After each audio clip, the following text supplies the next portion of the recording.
أملك لنفسي ضرا ولا نفعا إلا ما شاء الله. قل لا أملك لنفسي ضرا ولا نفعا إلا ما شاء الله.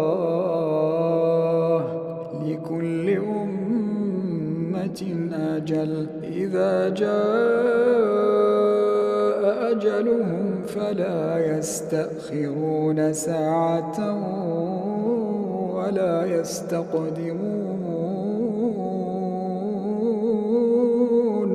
قل أرأيتم إن أتاكم عذابه بياتا أو نهارا ماذا يستعجل منه المجرمون؟